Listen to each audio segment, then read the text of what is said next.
Oi, oi, oi, tudo bem? E aí, pessoal que me segue aí no Facebook? Fiz aqui uma live surpresa. Estou esperando um pouquinho com a professora Elisandra Abreu. Nós vamos falar um pouquinho sobre direito tributário nesse momento aí de confinamento, coronavírus. Tem empresário aí querendo saber um monte de coisa, como que fica a situação dele na empresa. Então, nós vamos falar um pouquinho para os empresários na minha página com a professora Elisandra Abreu. A professora Elisandra Abreu é especialista em direito tributário e eu acho que ela tem recados importantes aqui, coisas importantes a dizer. Professora Elisandra, apresenta aí um pouquinho do seu currículo, a gente vai trazer novidade aqui para o pessoal, né? Antes, se vocês puderem dizer aí se vocês estão ouvindo, se não está, se o som está bacana, que para a gente fazer uma interação legal. Estou usando um aplicativo, então não sei se está ficando legal, se vocês estão ouvindo. Então, interage aí, veja. Professora Elisandra, apresenta um pouquinho de você. Obrigada, viu, por aceitar aqui na nossa página para falar um pouquinho sobre a MP 899 para os empresários. Seja bem-vinda. Obrigada, eu que agradeço essa oportunidade. É importante apresentar as informações, porque nesse momento que nós estamos vivenciando, há muitas questões que estão sendo alteradas da legislação tributária, e esse momento é para nós, advogados, profissionais do direito, estarmos bem atentos a todas as mudanças para levar o quê? Tranquilidade e informação para o nosso cliente. Olha, eu já vi aqui que a Sandra Gomes falou que está perfeito. Obrigada, Sandra. Vai falando aí se falhar o som, alguma coisa. Nós vamos falar hoje um pouquinho da MP 899, que é a MP que trouxe uma questão de renúncia de créditos. Enfim, a professora Lisandra vai falar dos aspectos gerais da MP 899, para quem estiver assistindo. É uma live, depois vai ficar aí para vocês repassarem, está na minha página, e eu quero trazer um pouquinho aqui de informação jurídica, porque é tanta modificação legislativa que eu acho que é importante agora, principalmente para o pequeno empreendedor, para o MEI, para o pessoal que está enquadrado no Simples. Enfim, professora Elisandra, fala um pouquinho aí da MP 899 de 2019, o que é de relevante nesse assunto, o que é importante para o advogado tributarista, mas para o empresário também. É importante nós destacarmos, Patrícia, que essa MP ela veio para regularizar os débitos de alguns contribuintes, né? Então ela é chamada de MP do contribuinte legal, da MP 899 de 2019.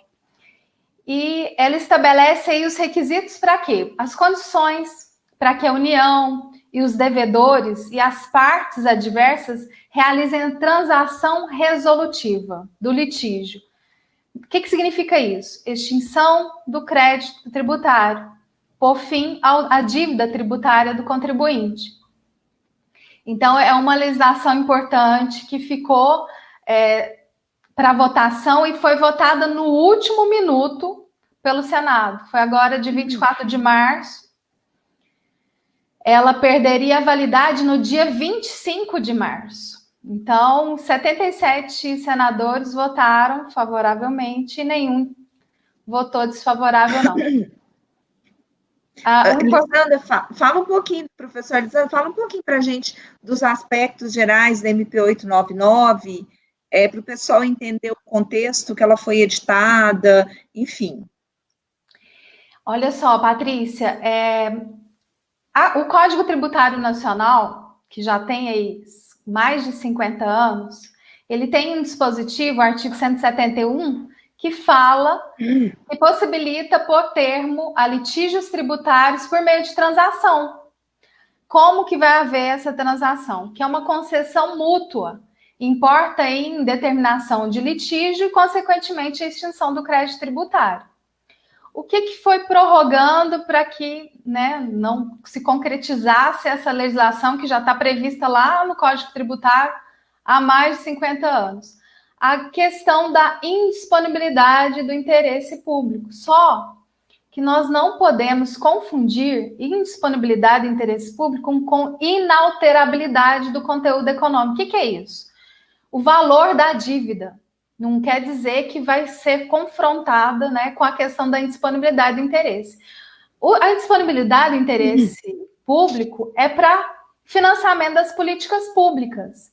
E a alteração desse conteúdo econômico, a alteração do valor cobrado pelo fisco, não tem consequência, não pode ser confundido com isso.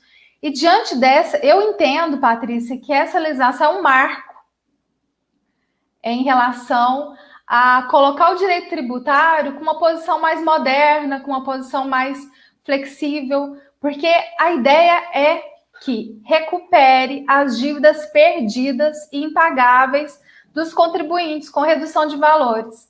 E eu entendo que esse momento, já tem estatística aí de vários institutos sobre a redução aí da arrecadação tributária, né?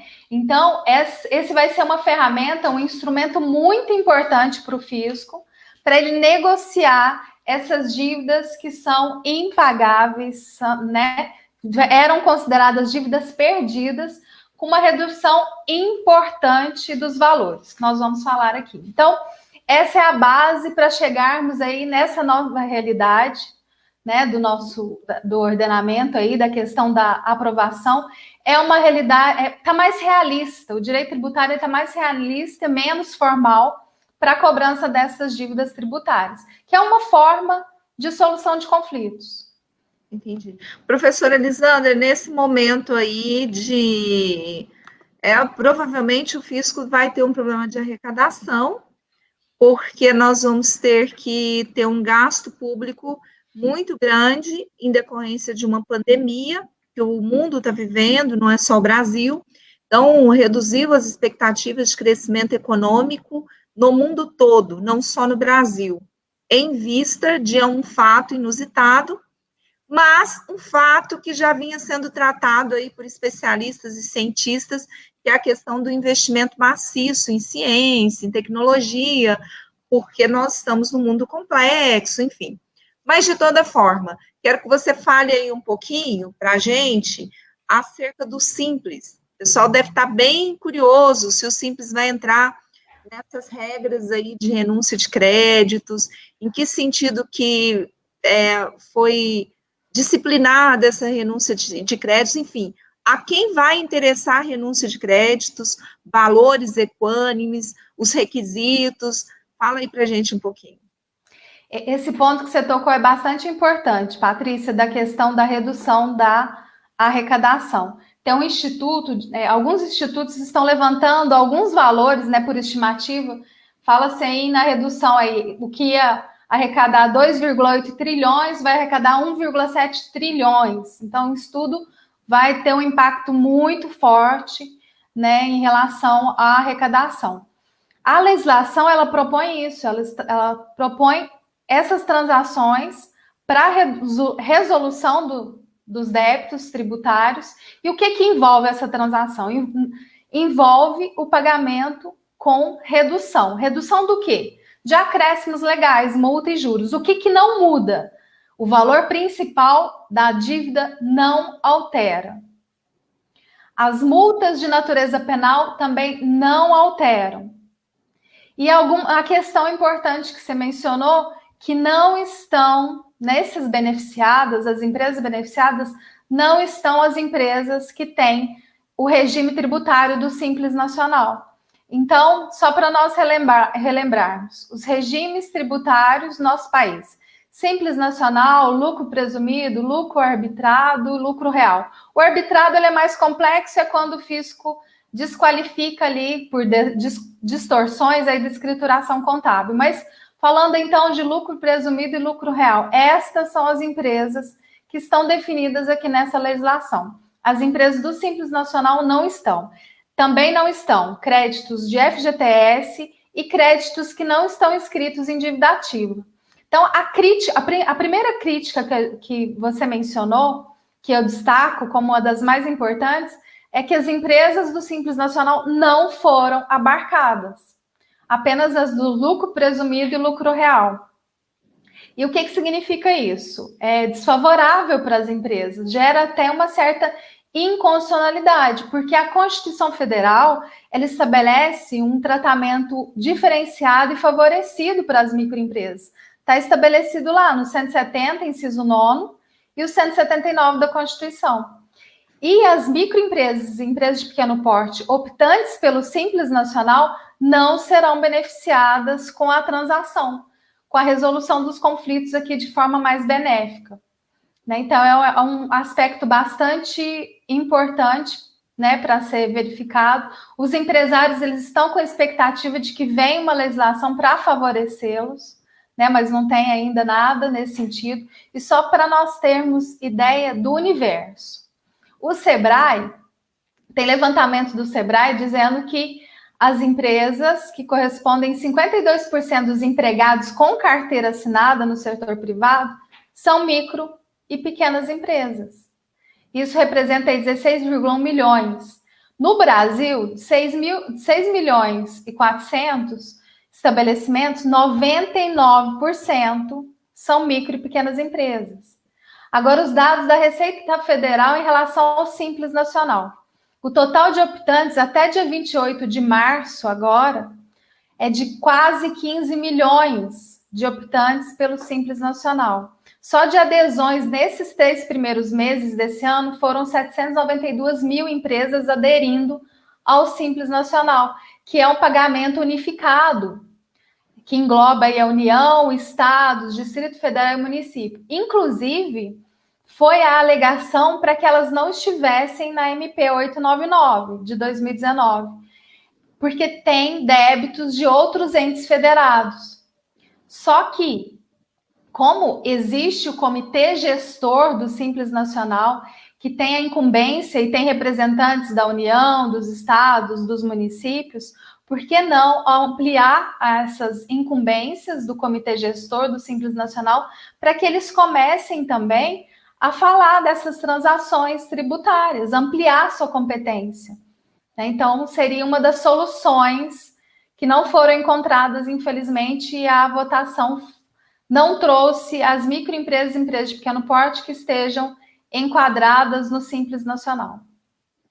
É interessante, né? Porque nós precisamos de legislação aí para proteger esse pequeno empresário que precisa desses recursos para poder manter as suas empresas por 2, 3 meses, até passar essa crise, porque o nosso país vai crescer certamente. Estamos passando por um momento difícil, mas com união tenho certeza que as coisas vão melhorar, e o Brasil já passou por tantas crises, não é só mais essa que vai reduzir o nosso PIB a pó. Mas, professora, me fala uma coisa, renúncia de crédito obtido em ação judicial, explica um pouquinho para a gente, e faz aí um paralelo com o artigo 5º da Constituição Federal. Ótimo. O que significa isso, a questão das renúncias dos créditos? Os advogados devem ficar muito interessados, principalmente os tributaristas aí que estavam esperando para receber esses créditos de forma mais rápida. Então, outra crítica que nós apresentamos aqui em relação a essa MP, que apesar de trazer uma revolução para o direito tributário, ela estabeleceu uma questão que é temerária. Por quê? Porque no artigo 4º, inciso 4º da MP 899 de 2019, disse o seguinte, que o contribuinte ele tem alguns compromissos, né? São concessões mútuas entre a União e os devedores, e esse compromisso do contribuinte é de renunciar a qualquer alegação de direito atuais e futuras. Olha só o que isso pode ocasionar. De uma questão que, por exemplo, as empresas estejam discutindo em ações judiciais uma inconstitucionalidade de algum tributo, uma ilegalidade de algum tributo. Nesse aspecto, o que a legislação está dizendo? Que o contribuinte ele vai abrir mão de beneficiar desses créditos obtidos em ações judiciais, tanto atuais quanto futuras, e que tenham o objeto aí dos créditos tributários que serão incluídos na transação. Só um aspecto aqui que vale a pena mencionar, Patrícia, o que a gente viu agora há pouco, essa redução que envolve multas de juros é um valor muito expressivo. Então, tem questões aqui que são reduzidas a 50%, a 70%. Então, ele vai ter que avaliar, né, o que vale a pena fazer uma transação ou continuar com aquela ação judicial ou questioná-la judicialmente, esse dispositivo. Por quê? Porque fere o artigo 5º, inciso 35 da Constituição, que fala que a lei não excluirá da apreciação do Poder Judiciário lesão ou ameaça de direito. Então, se o contribuinte apresenta, né, faz uma adesão a esse parcelamento especial, a essa transação, ele está discutindo alguma ação judicial questionando o tributo, ou agora, ou futuramente, ou no passado, né, atual ou futuro, ele não vai poder continuar com essa ação. Os créditos obtidos nessa ação judicial, ele vai ter que renunciar. Então, isso é muito importante nós tratarmos, porque é um caso aí de inconstitucionalidade de estabelecer essas situações aí. Professora Elisandra, não foi muito discutida essa MP no Senado. Eu não vi nos meios de comunicação, eu não vi discussão acerca dela, e pelo que me parece, ela vai trazer questões de impacto muito grande às pequenas empresas, à advocacia como geral e ao contribuinte. Foram apresentadas as emendas, né, para colocar as empresas do Simples Nacional, mas todas vetadas por conta dessa questão de tratar dos tributos do Estado, dos municípios, Distrito Federal, que eu acho que deveria ter sido melhor estudado para achar uma solução para que os entes federativos conversassem e aí sim estabelecer ali para as empresas do Simples Nacional. Faltou, sim, Patrícia, isso que você está falando é muito importante.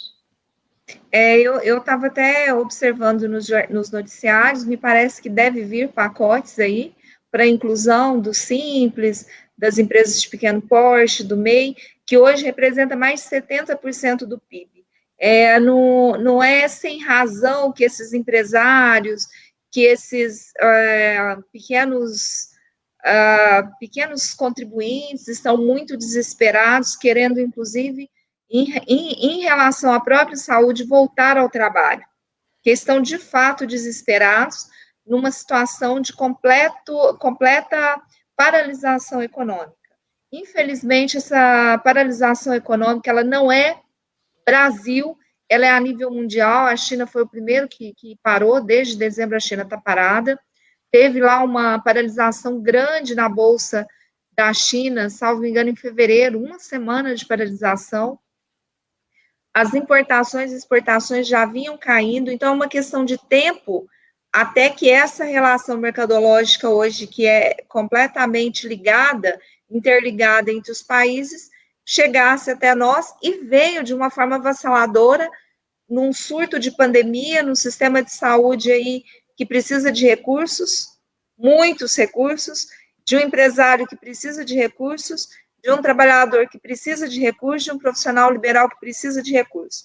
Então, acho que agora a mensagem que eu quero dar, o pessoal não deve estar entendendo muito essa live, às 16 horas, sem chamada. Primeiro, eu quero testar, obviamente, a questão do streaming com uma professora que é minha amiga, que é professora do IDA Cursos, vai ter aí uma série de cursos dela que ela disponibilizou no ano passado, de grande conhecimento. De forma gratuita, né, Patrícia? Algumas aulas gratuitas na plataforma do IDA, na minha plataforma, professora Elisandra Abreu.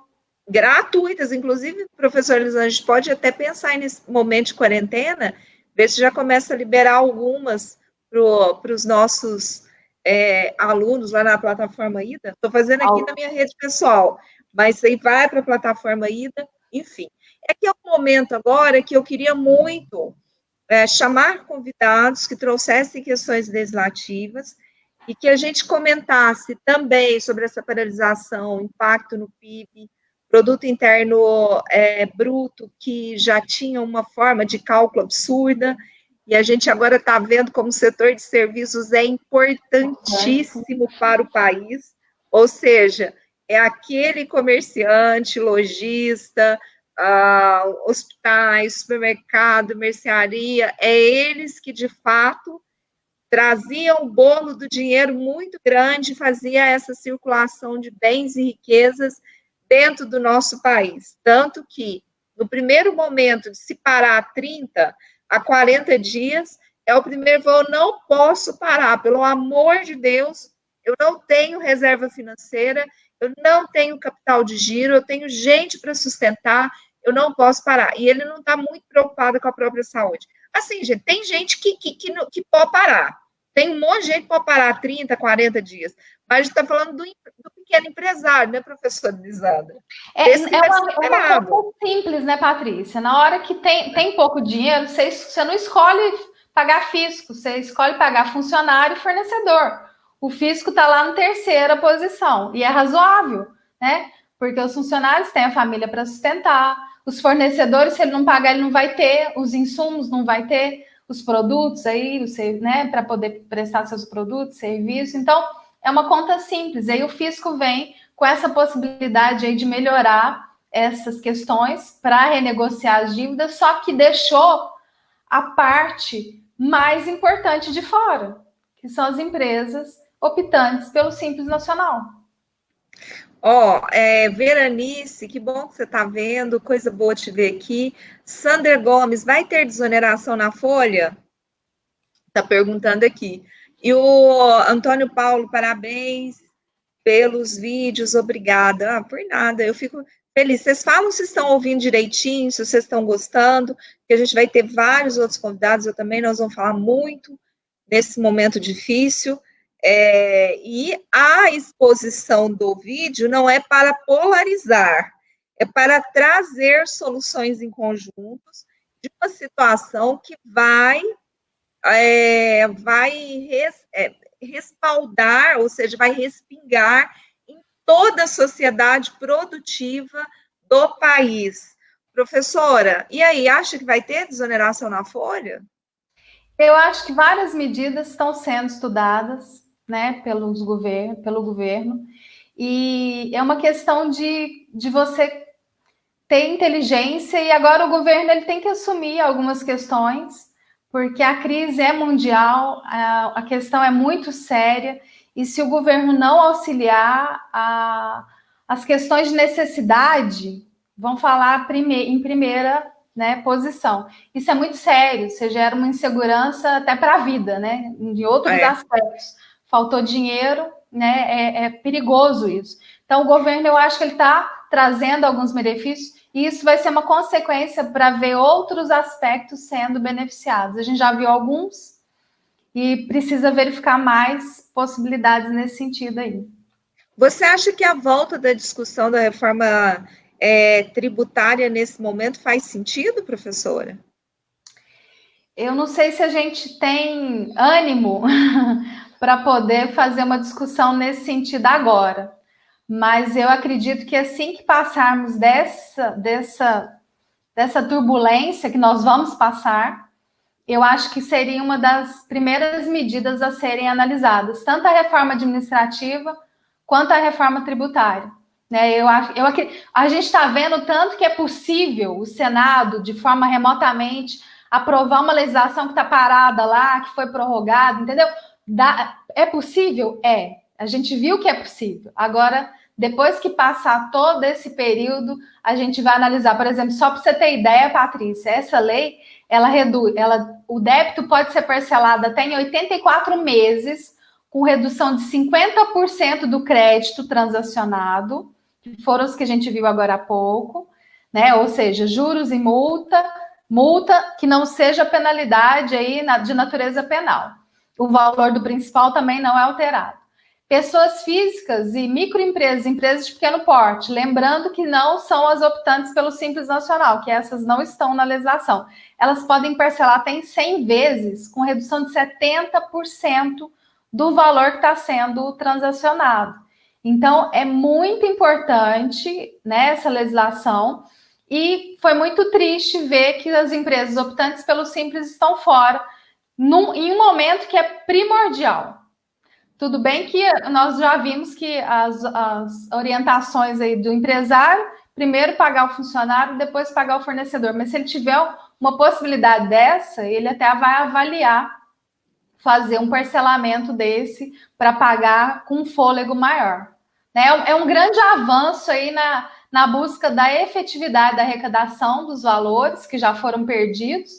E também, Patrícia, eu vejo um outro aspecto muito importante, que é a preservação das empresas contribuintes. São aquelas que produzem, aquelas que geram riqueza, aquelas que contratam. Então, eu acredito que venha uma legislação específica para as empresas optantes pelo Simples Nacional. Ó, Sandra Gomes, está perfeita a live, imagem, som e professoras excelentes. Obrigada, obrigada. Sandra.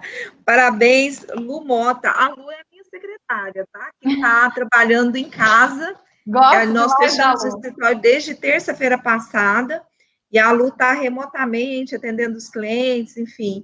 A gente preserva a vida e a saúde dos nossos colaboradores e clientes. Então, a gente está trabalhando em casa. Eu vim aqui no escritório rapidinho por causa da conexão, porque eu tenho uma criança de 5 anos. Mas, ó, beijão, Lu. Ô, Lisandra, eu fico muito feliz com seus esclarecimentos. Eu já vinha falando há muito tempo que o Brasil está sentado numa grande... Eu acho que o mundo está sentado numa grande pirâmide financeira de um falso crescimento. Tanto nós vimos isso que todos os países foram avassalados, inclusive países de primeiro mundo, em relação a essa pandemia. Eu acredito que nós vamos ter que ver outros olhares de crescimento sustentável a partir quando nós retornarmos o nosso crescimento. Vamos ter que ver também as questões de habitação, moradia, a questão social, tão perene, hoje discutida no Fundo Monetário Internacional. Há 30 dias atrás, a Argentina chegou para o Fundo Monetário Internacional, professor, e falou assim, eu preciso de moratória, porque eu preciso vencer uma crise que realmente está muito grave na questão da Argentina, e agora a gente percebe que todos os países estão assentados em bases econômicas muito frágeis, no geral, e aí o Fundo Monetário Internacional, acho que quinta-feira passada, falou, acabou meta fiscal, vocês têm que salvar a vida no país de vocês, depois a gente discute meta fiscal. Então, eu acho que é um momento também para o Brasil discutir essa dívida tão grande que se paga numa questão de retorno agora para a população, principalmente para esse empresário pequeno, que é a grande maioria, a gente tem subempregos hoje, professor. Professor, é um empresário que ele veio e hoje ele tem 2, 3 funcionários, mas não tem uma folha de pagamento para 3 meses, ele não tem fluxo de caixa, ele não tem capital de giro. Então, na realidade, é um trabalhador também. Só que um trabalhador empregando outro trabalhador numa cadeia que sustentava o país e que agora não consegue ficar 30 dias parado para proteger a saúde desse próprio trabalhador. São coisas que nós vamos ter que discutir no direito previdenciário, no direito tributário, no direito civil, que é as questões de reformulação contratual. Como é que as pessoas vão continuar pagando esses contratos, professora? Contrato do parcela da casa, mas ao mesmo tempo pagar, né? Porque precisa circular, então vamos ter que discutir isso. E eu acredito que esse momento é importantíssimo, nosso trabalho, de levar informação para que os profissionais, né, os juristas, estejam atentos, estejam informados. Para quê? Para acalmar o empresário, para acalmar, para levar informação, amenizar a situação. Porque a informação ameniza a situação. Porque você tendo a informação, você consegue enxergar melhor. Porque quem não tem a informação, realmente fica tudo nebuloso. Então, esse nosso papel de apresentar as informações é muito importante. Eu estou à disposição para, na hora que você quiser, estou fazendo de casa, nós falarmos mais sobre o direito tributário. Tem várias alterações, a prorrogação do Simples Nacional, de declarações, 90 dias aí para poder pagar os tributos. Eu estou verificando agora estudos de empréstimos compulsórios, mas para aqueles muito ricos, que é uma parcela ali do imposto de renda, para poder tributá-los. Eu estou avaliando esse estudo, está sendo bem interessante, né? Porque anteriormente tributava todo mundo, agora não, tem que enxergar aqueles que realmente devem pagar mais porque tem mais. Professora, muito obrigada. Já fica o convite aí semana que vem para trazer esses paralelos aí para quem está assistindo essa live. Essa live vai ficar disponível. Se o pessoal gostou, compartilha. Agora é momento de achar achar soluções, não é? E eu agradeço nos colocarmos à disposição, né? É importante isso, os profissionais se colocarem à disposição. Sim. Ó, a última aqui, Sandra. Professora Elisandra, poderia dar uma dica para entender e aprender de gostar de direito tributário? Eu sou apaixonada por direito previdenciário, mas tributário é muito difícil. Nossa colega. Eu brinco que tributário ou é amor ou é ódio, não tem meio termo. Né? Pode começar a gostar do tributário com os cursos que nós estamos oferecendo pelo IDA Cursos. Eu dou uma dica, vai lá na minha página do YouTube, professora Lisandra Abreu, Lisandra com S, inscreva-se no canal, tem várias palestras, todas aí gravadas pelo IDA Curso, gratuitas, para começar a se interessar pelo direito tributário, porque ele realmente é uma área do direito que necessita estar em constante estudo, porque se não estiver, não consegue acompanhar o direito tributário. Mas é apaixonante, eu sou suspeita para dizer. Maria Isabel de Souza Bisinotto. Isabelzinha, adoro ela. Patrícia Lisandra, parabéns pelos esclarecimentos. Linda, manda um beijo aí para todo mundo da sua família linda. Obrigada por você estar aqui, viu? Sandra, gratidão. Sandra, mas deixa eu te falar, direito previdenciário não está muito longe de direito tributário, não. Tem toda uma parte de custeio que é direito tributário, enfim. Hoje não tem essa de gostar de uma ou outra ciência, não. A gente precisa ser interdisciplinar. Então, você vai seguir aí a professora Elisandra. Eu vi um curso dela de ICMS, fantástico, e ela vai trazer muita dica. Semana que vem, professora, já fica aqui convidada para você trazer aspectos importantes do direito tributário para o MEI, para o Simples, o que está sendo discutido no Congresso, Senado, o que precisa ser feito, gente. E quero também dar um recadinho aqui pessoal na nossa página. Gente, isso tudo vai passar. Com união, passa mais rápido. Vamos agora largar um pouco de polarização, vamos buscar soluções competentes para que nós possamos construir um país melhor, entender que, em qualquer fase de conflito, guerra, pandemia, epidemia, nós vamos precisar do serviço público, não tem essa, vamos precisar do Estado.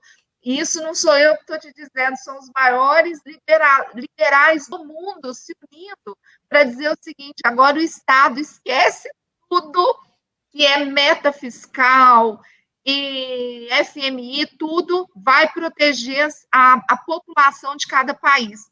Uhum.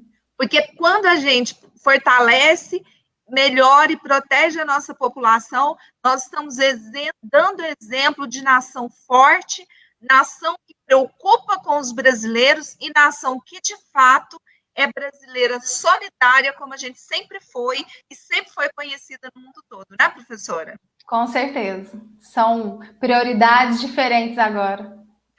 Obrigada aí, pessoal. Eu que agradeço, Patrícia, a oportunidade. Muito obrigada para os que estiveram conosco. Sigam aí o IDA Cursos, a Patrícia, que já estão seguindo. Depois podem me seguir também nas redes sociais, Instagram, Facebook e YouTube. Beijo. Tchau. Tchau, tchau.